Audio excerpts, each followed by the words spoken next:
Eh bien bonjour à toutes, à tous. Un peu de politesse d'abord, pour commencer, ça fait du bien. Est-ce que c'est le bon moment pour acheter de l'immobilier? On va tenter de répondre à cette question aujourd'hui, de manière factuelle. Et oui, ça fait 15 ans que je travaille dans le métier de l'immobilier et que sans arrêt, on a des professionnels dans les médias qui nous expliquent que c'est le bon moment pour acheter. Les taux d'emprunt sont en train de baisser, allez-y, achetez, c'est le bon moment. Les taux montent, allez-y, vite, c'est le bon moment d'acheter avant que les taux n'augmentent trop. Eh les gars, on comprend plus rien. Je remonte mes manches. Voilà. C'est parfaitement insuffisant comme type d'argument. On a l'impression d'être dans un entretien avec des techniques de vente où ils utilisent le fameux fear of missing out, donc la peur de manquer. Non, le bon moment, c'est quelque chose de beaucoup plus sérieux. Allez, on démêle le vrai du faux, c'est parti.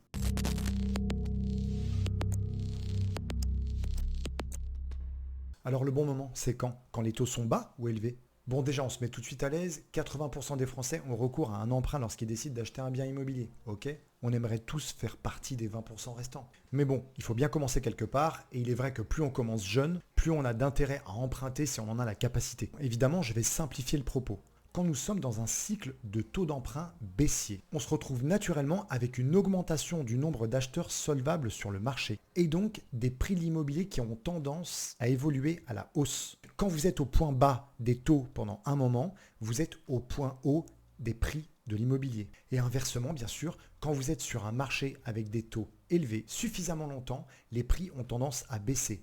On ne parle pas de chute de l'immobilier et je ne vais pas en parler aujourd'hui. La chute des prix de l'immobilier est extrêmement compliquée pour des raisons extérieures au taux d'emprunt. Sur ce marché de taux élevés, il y aura évidemment moins d'acheteurs solvables. Donc si vous avez la chance d'y être toujours, grâce à du cash ou de bons revenus, donc une bonne capacité d'emprunt, vous avez tout intérêt à négocier les prix. Et c'est là que vous êtes gagnant. Il y a donc deux paramètres, le prix de votre bien et le taux du crédit. C'est quoi la différence entre les deux? Eh bien, c'est qu'une fois que vous avez payé votre appartement, personne ne reviendra sur le prix d'achat. Il est fixe, vous l'avez payé, disons 200 000 euros, c'est terminé. Alors que le taux, lui, vous l'achetez auprès de votre banque à un moment T et vous pouvez le renégocier quand vous voulez. Ça veut dire quoi? Si les taux se mettent à évoluer, c'est bon, vous êtes sécurisé avec le taux d'emprunt que vous avez acheté. Imaginons que vous avez acheté avec un taux d'emprunt à 3,5% et que les taux augmentent à 4, 4,5, 5%. Vous gardez votre taux à 3,5%. Donc vous ne subissez pas la hausse du coût du crédit. En revanche, si les taux d'emprunt se mettent à baisser, vous avez tout le loisir d'aller renégocier votre crédit auprès de votre banque ou d'aller le faire racheter par une banque extérieure. Ça veut dire quoi? Vous avez acheté votre bien 200 000 euros à un taux de 3,5%. Si dans quelques années vous pouvez le renégocier à disons 2,5%, eh bien vous allez diminuer soit vos mensualités, soit votre durée de crédit. Si le bon moment pour acheter réside dans le fait de faire une bonne affaire, les meilleures affaires se font évidemment quand vous avez peu de concurrence sur le marché. Donc en tant qu'acheteur, ça se passe quand les taux sont élevés. Et en tant que vendeur, évidemment, c'est l'inverse. Plus les taux baissent et plus vous multipliez les personnes dans la file d'attente devant votre porte d'entrée. Par expérience, j'ai rencontré des clients qui depuis une dizaine d'années ne sont jamais passés à un acte d'achat. Pourtant, ils ont vécu des périodes de taux élevés avec des prix corrects, des prix bas, et des périodes de taux bas avec des prix élevés. Et à chaque fois, ils attendaient le meilleur moment. Résultat, 10 ans sans acheter. Entendons-nous bien, ce n'est pas un défaut de rester locataire. Et celui qui ne peut pas acheter ne doit surtout pas culpabiliser, c'est en général pas de sa faute. Maintenant, on va sortir de l'aspect financier et comprendre véritablement quand est-ce que c'est le bon moment. Nous, professionnels, avons tous à gagner à faire de la pédagogie sur les moments forts de la vie d'un être humain pour prendre la décision d'acheter ou non. Il existe bien sûr des critères objectifs. Les voici. Premièrement, le temps est votre meilleur allié. C'est un argument absolument implacable.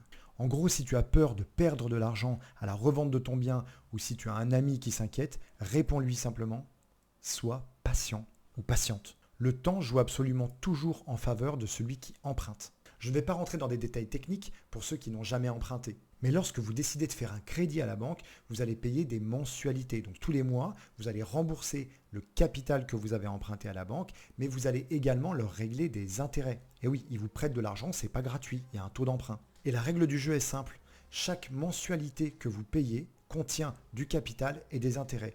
Et plus le temps passe, plus vous payez du capital, moins vous payez d'intérêt. C'est une balance qui va s'inverser au fur et à mesure du temps. Pour résumer, chaque mois supplémentaire de crédit vous fait gagner de l'argent. Donc ne serait-ce que pour la règle du crédit, le bon moment pour acheter, c'est quand tu as la capacité de te projeter sur les prochaines années, te projeter professionnellement, te projeter un peu personnellement. Tu dois commencer à deviner que ce n'est pas essentiellement une histoire de timing, mais plus de temps qui passe. Autre élément, le temps est ton pire ennemi. Eh oui, l'un ne va pas sans l'autre en fait. Plus tu achètes jeune, plus tu empruntes jeune et plus tu vas pouvoir emprunter sur une longue durée, par exemple 25 ans. Et quand tu empruntes jeune, eh bien l'assurance de ton prêt, et oui, puisque quand tu empruntes, tu vas devoir assurer ton prêt contre les risques, et notamment de décès ou d'invalidité, eh bien quand tu es jeune, l'assurance, elle coûte pas cher.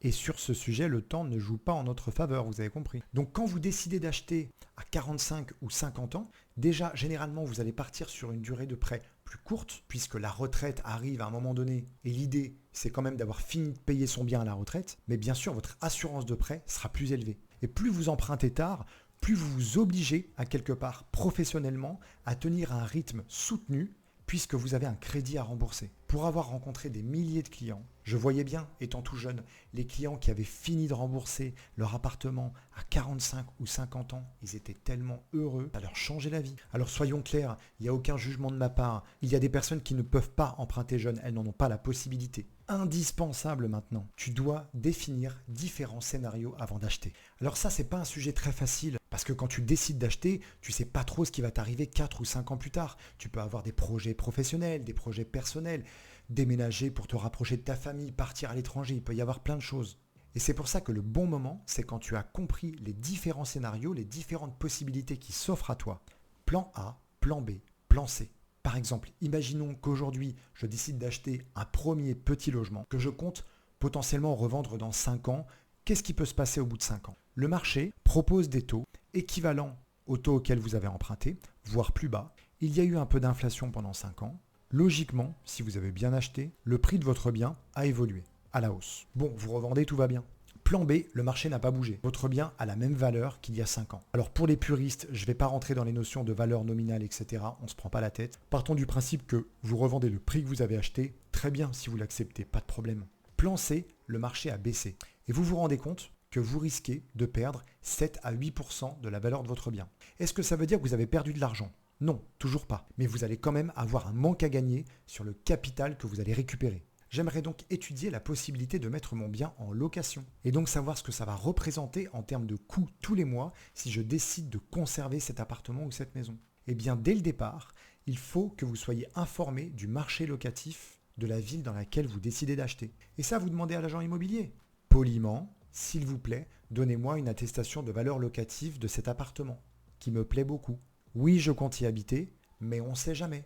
Et comme ça, dès le départ, d'une part, vous verrez l'attrait locatif de votre bien sur le marché, mais vous allez pouvoir toucher du doigt sa valeur. Vous pourrez donc en déduire sa rentabilité. Ça vous permettra d'ores et déjà de calculer la différence entre votre mensualité de crédit et le loyer que vous allez percevoir. Et donc tout de suite dire « Ah, mais si je le mets en location, je ne pourrai pas du tout assumer ce qui va me rester à payer tous les mois, puisque ma mensualité est supérieure à la location, si c'est le cas. Ou inversement, je peux tout à fait l'assumer. Donc ok, allez, j'achète, parce que cet appartement me plaît, je peux le faire, j'ai une bonne visibilité professionnelle.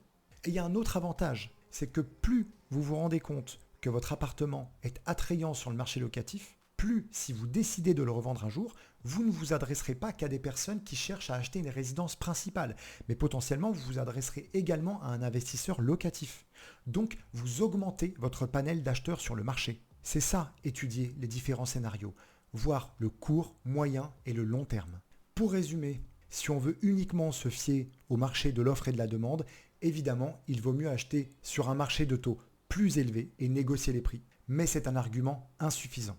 Le bon moment va donc dépendre de ta situation personnelle et de la visibilité que tu peux lui donner. Concentre-toi sur une approche réfléchie. Donc bien sûr, ton emplacement, la qualité de l'immeuble, sa valeur locative et étudie tous ces scénarios.